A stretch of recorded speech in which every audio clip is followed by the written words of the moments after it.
Hello everyone, welcome to a new inside line story.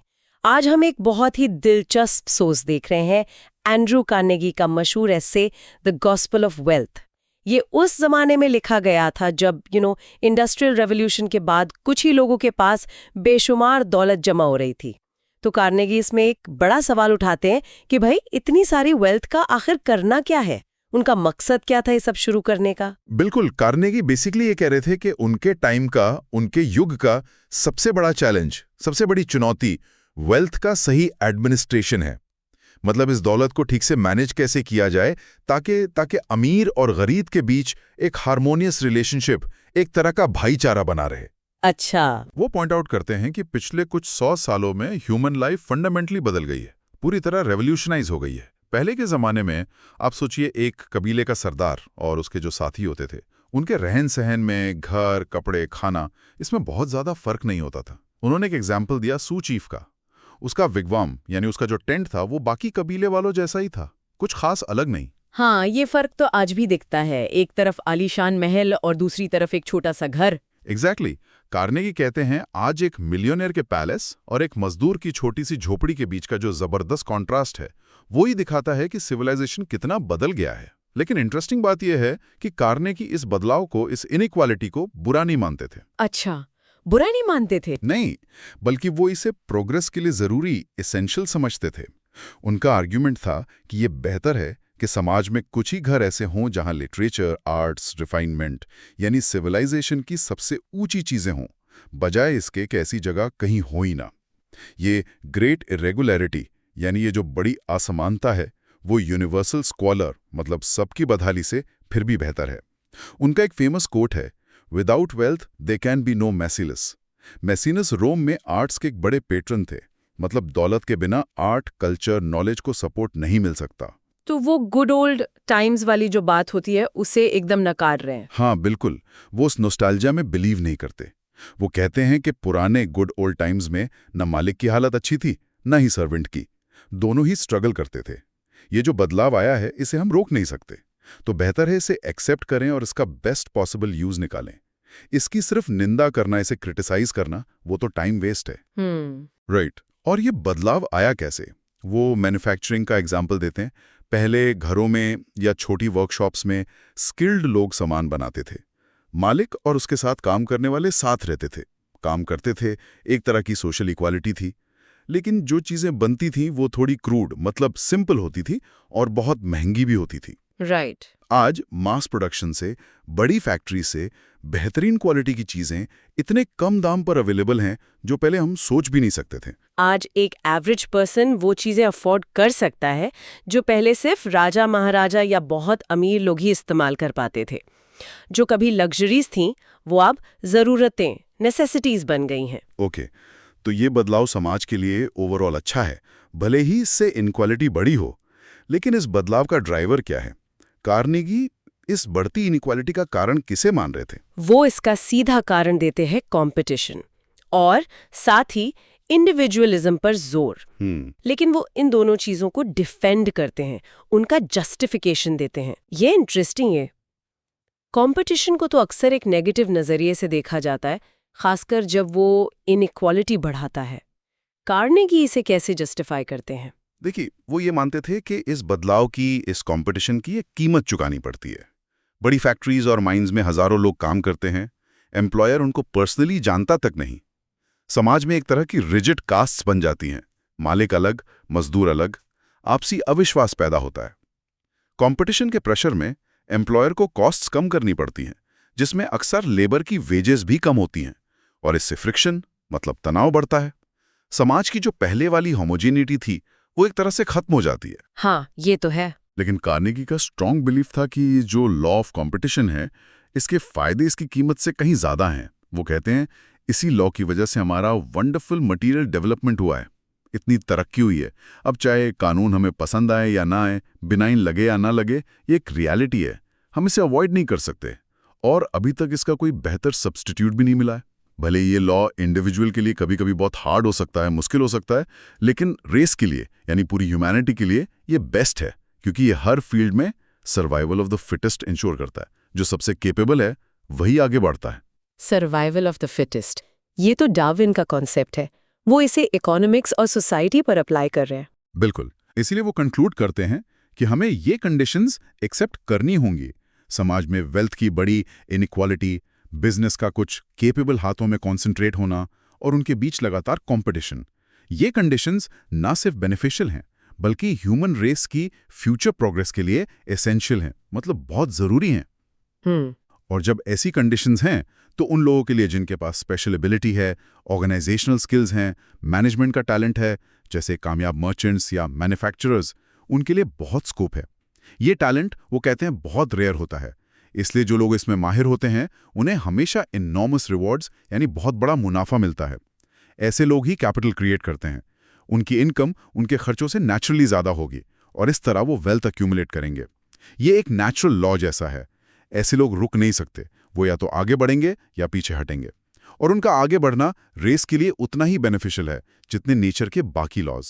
तो इस logic से जो लोग इस सिस्टम को individualism, private property, wealth accumulation, competition, इन सब को बदलना चाहते थे, जैसे उस वक्त के सोशलिस्ट या अनार्किस्ट, उनके बारे में कार्नेगी क्या सोचते थे? हाँ, कार्नेगी उन्हें सिविलाइजेशन का दुश्मन मानते थे एक तरह से। वो कहते थे कि जो लोग इन फाउंडेशंस को उखाड़ना चाहते हैं वो सिविलाइजेशन की रूट्स पर ही अटैक कर रहे हैं। उनके हिसाब से सिविलाइजेशन शुरू ही तब हुई जब एक केपेबल मेहनती इंसान ने एक लेजी कामचोर इंसान से कहा, if thou dost not sow thou shalt not reap. अगर तुम बीज नहीं बोओगे तो फसल भी नहीं काटोगे। सारी ह्यूमन प्रोग्रेस वो आर्ग्यू करते हैं प्रिमिटिव कम्युनिज्म को खत्म करके इंडिविजुअल एफर्ट और रिवॉर्ड को अहमियत देने से हुई है। प्रॉपर्टी की सेक्रेडनेस, उसका पवित्र होना सिविलाइजेशन का बेस है, चाहे वो एक मजदूर के $100 हो या एक मिलियनियर के मिलियंस। इंटेंस इंडिविजुअलिज्म को छोड़कर वापस कम्युनिज्म की तरफ जाना, ये एवोल्यूशन नहीं, ये तो रेवोल्यूशन होगा। इसके लिए तो ह्यूमन नेचर को भी बदलना पड़ेगा, जो कि प्रैक्टिकल नहीं है। कार्नेगी का फोकस इस बात पर था कि हमें वो करना चाहिए जो अभी प्रैक्टिकल है, जो अभी पॉसिबल है। ओके, तो कार्नेगी ने ये एस्टैब्लिश कर दिया कि वेल्थ का कुछ केपेबल लोगों के पास जमा होना न सिर्फ इनेविटेबल है बल्कि समाज के लिए बेनिफिशियल भी है।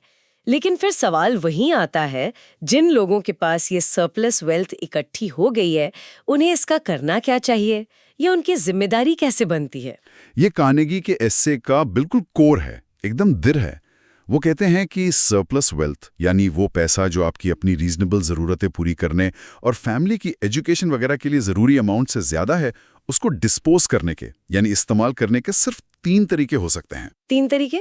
कौन कौन से? पहला, उसे मरने के बाद अपनी फैमिली, अपने बच्चों के लिए छोड़ देना यानी इनहेरिटेंस, विरासत। दूसरा, उसे पब्लिक पर्पसेस के लिए वसीयत कर देना, बीक्वीथ कर देना, जो आपके मरने के बाद काम आए। और तीसरा, जिन लोगों के पास ये वेल्थ है, वो पोजेसर्स, उसे अपनी जिंदगी में ही जीते जी कम्युनिटी के भले के लिए एडमिनिस्टर करें। 3 ऑप्शंस, इनहेरिटेंस, मरने के बाद वसीयत या लाइफ टाइम एडमिनिस्ट्रेशन। कार्नेगी किसको प्रेफर करते थे और क्यों? वो पहले 2 ऑप्शंस को काफी क्रिटिसाइज करते हैं। पहला तरीका इनहेरिटेंस यानी विरासत में दौलत छोड़ना, उनके हिसाब से सबसे इंजुडिशियस, सबसे गलत तरीका है। वो यूरोप का एग्जाम्पल देते हैं जहां टाइटल्स और फैमिली नेम्स को मेंटेन करने के लिए सारी प्रॉपर्टी बड़े बेटे को मिलती थी। लेकिन वो कहते हैं कि ये सिस्टम भी अब फेल हो रहा है और ऐसी फैमिलीज भी अब गरीब हो रही हैं। रिपब्लिकन कंट्रीज जैसे अमेरिका में बच्चों में प्रॉपर्टी इक्वली बांटना ज़्यादा फेयर लगता है। लेकिन फिर भी सवाल उठता है, लोग अपने बच्चों के लिए इतनी बड़ी वेल्थ छोड़ते क्यों हैं? शायद प्यार की वजह से, अपने बच्चों का फ्यूचर सिक्योर करने के लिए। कार्नेगी कहते हैं अगर ये अफेक्शन से है तो ये मिसगाइडेड अफेक्शन है, मतलब गलत किस्म का प्यार है। उनका ऑब्जर्वेशन कहता है कि बच्चों के लिए अच्छा नहीं है कि उन पर इतनी बड़ी बिना कमाई हुई वेल्थ का बोझ डाल दिया जाए। ये उनकी एम्बिशन, उनकी मेहनत करने की इच्छा को मार सकता है। और ये सिर्फ बच्चों के लिए नहीं, स्टेट के लिए भी अच्छा नहीं है। वो सजेस्ट करते हैं कि वाइफ और डॉटर्स के लिए एक मॉडरेट इनकम का प्रोविजन करना ठीक है, और बेटों के लिए तो बहुत ही मॉडरेट अलाउंस देना चाहिए ताकि उन्हें खुद मेहनत करके अपना रास्ता बनाना पड़े। उसके अलावा बहुत बड़ी रकम विरासत में छोड़ना गलत है। अक्सर ही रेसिपिएंट्स के लिए जिन्हें यह पैसा मिलता है, फायदे से ज्यादा नुकसान करता है। समझदार लोग, वो कहते हैं, जल्दी समझ जाएंगे कि ये उनके रिसोर्सेज का गलत इस्तेमाल है। ये इच्छा बच्चों की भलाई से नहीं बल्कि फैमिली प्राइड, अपने खानदान का नाम ऊंचा रखने की इच्छा से आती है। कार्नेगी ने तो ये तक कहा, I would as soon leave to my son a curse as the almighty dollar. बाप रे, मतलब वो दौलत को श्राप जैसा मान रहे थे बच्चों के लिए। हाँ, अगर वो अनअर्न्ड है और बहुत ज्यादा है तो। वो मानते थे कि कुछ एक्सेप्शन जरूर हैं जहां मिलीनियर के बेटे बिगड़ते नहीं और जिम्मेदार रहते हैं, कम्युनिटी की सर्विस करते हैं, लेकिन ऐसे केसेस बहुत रेयर हैं, बहुत कम हैं। और यहीं पे एक छोटा सा रिमाइंडर हमारे सुनने वालों के लिए, इनसाइड लाइन्स यूट्यूब चैनल को सब्सक्राइब करें और लाइक करें ताकि आपको और भी ऐसी इंस्पायरिंग स्टोरीज मिल सकें।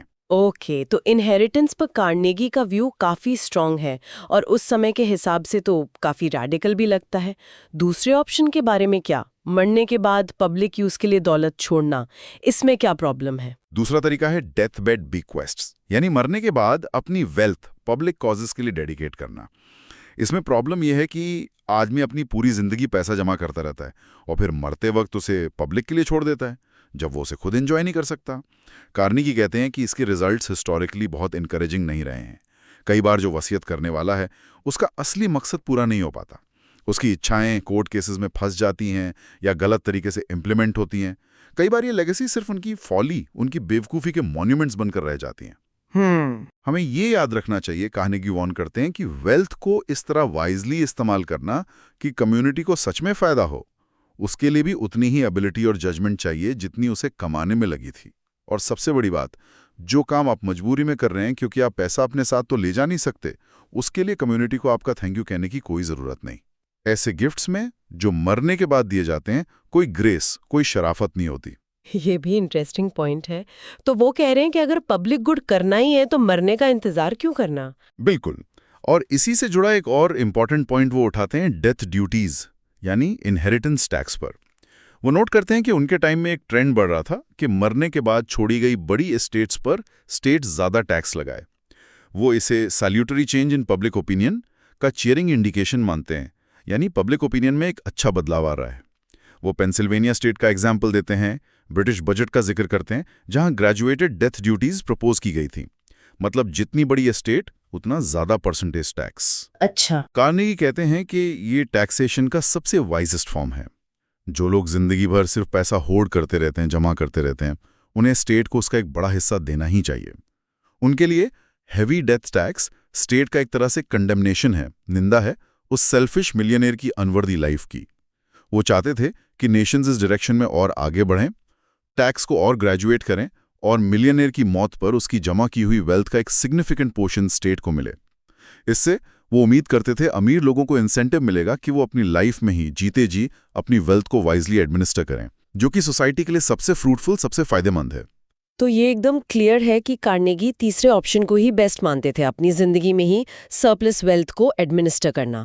वो इस सिस्टम को कैसे देखते थे? इसके फायदे क्या हैं उनके हिसाब से? हाँ, कार्नेगी के लिए तीसरा तरीका ही ट्रू एंटीडोट है, सही इलाज है इस temporary unequal distribution of wealth का। ये वो तरीका है जिससे अमीर और गरीब रिकंसाइल हो सकते हैं, उनके बीच हार्मनी आ सकती है। ये कम्युनिज्म जैसा रैडिकल नहीं है जिसमें पूरे सिस्टम को ओवरथ्रो करना पड़े, बल्कि ये मौजूदा कंडीशंस का ही एक नेचुरल एवोल्यूशन है। ये इंटेंस इंडिविजुअलिज्म पर ही बेस्ड है, लेकिन ये इंडिविजुअलिज्म को एक हायर पर्पस देता है। हायर पर्पस कैसे? ऐसे कि इस सिस्टम में वो आर्ग्यू करते हैं, कुछ लोगों के पास जो सरप्लस वेल्थ है वो सही मायनों में पूरी कम्युनिटी की वेल्थ बन जाती है, क्योंकि वो कॉमन गुड के लिए, सबके भले के लिए एडमिनिस्टर की जाती है।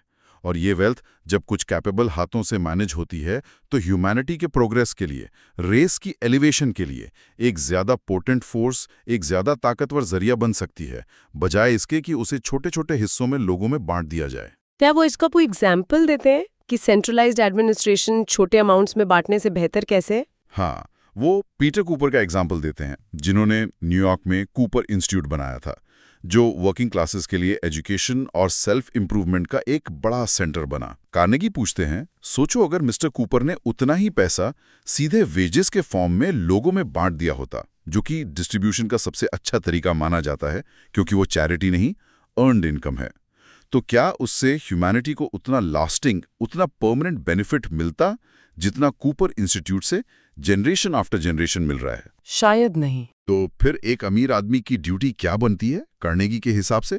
कैसे जीना चाहिए उसे और कैसे पैसा खर्च करना चाहिए? कार्नेगी इस पे बहुत क्लियर है। अमीर आदमी की पहली ड्यूटी है एक मॉडेस्ट अनऑस्टेंटेशियस लिविंग का एग्जाम्पल सेट करना, मतलब दिखावा, शो ऑफ, फिजूल खर्ची से बचना।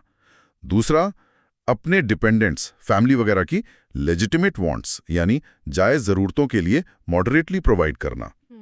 और उसके बाद जो भी सरप्लस रेवेन्यू बचता है उसे एक ट्रस्ट फंड समझना। ये पैसा टेक्निकली उसका है लेकिन मॉरली ये कम्युनिटी का है। अच्छा, ट्रस्ट फंड जैसा। हाँ, और ये उसकी ड्यूटी है, उसकी जिम्मेदारी है कि वो उसे इस तरह एडमिनिस्टर करे, इस तरह मैनेज करे जो उसके बेस्ट जजमेंट में कम्युनिटी के लिए सबसे बेनिफिशियल रिजल्ट्स प्रोड्यूस करे। इस मॉडल में अमीर आदमी सिर्फ एक एजेंट बन जाता है, एक ट्रस्टी बन जाता है अपने पूरर ब्रदरन के लिए, अपने कम प्रिविलेज्ड भाइयों के लिए। वो अपनी सुपीरियर विजडम, एक्सपीरियंस और एडमिनिस्ट्रेटिव एबिलिटी उनकी सर्विस में लगाता है, उनके लिए हो करता है जो वो शायद खुद अपने लिए नहीं कर सकते थे या कम से कम उतना इफेक्टिवली नहीं कर सकते थे। ये वाइजली एडमिनिस्टर करने की बात बहुत ज़रूरी लगती है। कार्नेगी ने कहा कि इसके लिए भी उतनी ही एबिलिटी चाहिए जितनी वेल्थ कमाने में। क्या इसमें कुछ खतरे भी हैं? चैरिटी के नाम पर गलत जगह पैसा चला जाए, इसके बारे में वो क्या कहते हैं? अच्छी और बुरी चैरिटी में क्या फ़र्क है उनके नज़रिए से? ये एक एक्सट्रीमली इंपॉर्टेंट पॉइंट है कार्नेगी के लिए।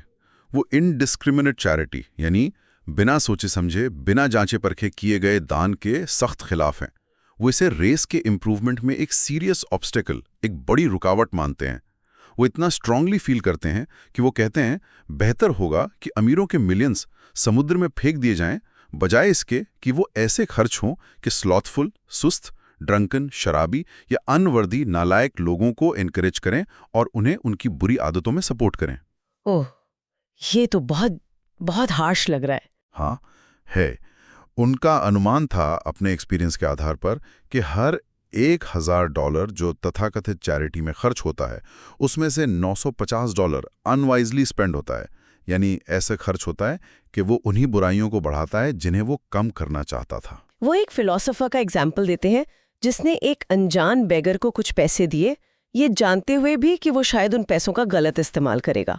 कार्नेगी कहते हैं कि ये उस फिलोसोफर की लाइफ का सबसे सेल्फिश और बुरा एक्शन था, क्योंकि उसने थोड़ी देर के लिए अपने कॉन्शियंस को शांत करने के लिए एक ऐसे एक्ट को सपोर्ट किया जो पोटेंशियली हार्मफुल था।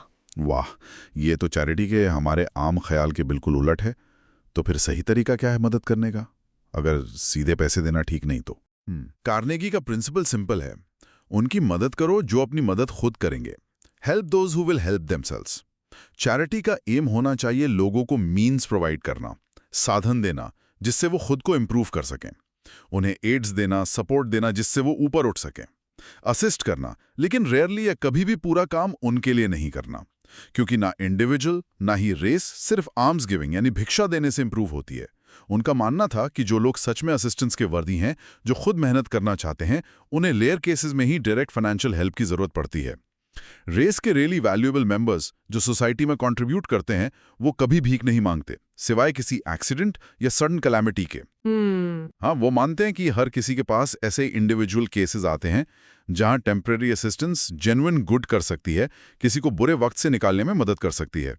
लेकिन एक इंडिविजुअल कितना वाइजली दे सकता है, ये लिमिटेड है, क्योंकि उसे हर केस के सर्कमस्टांसेस की पूरी नॉलेज नहीं होती। इसीलिए उनके मुताबिक सच्चा रिफॉर्मर वो है जो अनवर्दी को एड न करने में उतना ही केयरफुल है जितना वर्दी को एड करने में, क्योंकि आर्म्स गिविंग में गलत लोगों को रिवॉर्ड करके वाइस यानी बुराई को बढ़ावा देकर हम फायदे से ज्यादा नुकसान कर सकते हैं। तो अगर डायरेक्ट आर्म्स गिविंग इतनी प्रॉब्लमेटिक है तो फिर ये सरप्लस वेल्थ कैसे एडमिनिस्टर होनी चाहिए? किस तरह के प्रोजेक्ट्स में पैसा लगाना चाहिए? इसीलिए कार्नेगी कहते हैं कि अमीर आदमी ऑलमोस्ट रेस्ट्रिक्टेड है उन एग्जाम्पल्स को फॉलो करने में जो पीटर कूपर या एनोक प्रेट जैसे लोगों ने सेट किए हैं। कम्युनिटी को बेनिफिट करने का सबसे अच्छा तरीका है उनके लिए लैडर्स यानी सीढ़ियां प्रोवाइड करना, जिन पर एस्पायरिंग लोग जो खुद आगे बढ़ना चाहते हैं चढ़ सकें, टेस्ट को इम्प्रूव करें। पब्लिक हॉल्स, म्यूजियम्स और दूसरे पब्लिक इंस्टीट्यूशंस जो लोगों की जनरल कंडीशन को इम्प्रूव करते हैं, उन्हें सेल्फ इम्प्रूवमेंट के टूल्स देते हैं। इस तरह से सरप्लस वेल्थ को मास ऑफ द पीपल में वापस लौटाना, उन फॉर्म्स में जो उन्हें टेम्पररी रिलीफ नहीं बल्कि लास्टिंग गुड परमानेंट फायदा दे सकें। तो कार्नेगी का आखिरी संदेश क्या है वेल्दी लोगों की जिम्मेदारी के बारे में? उनका अल्टीमेट विजन क्या है इस गॉस्पेल ऑफ वेल्थ से?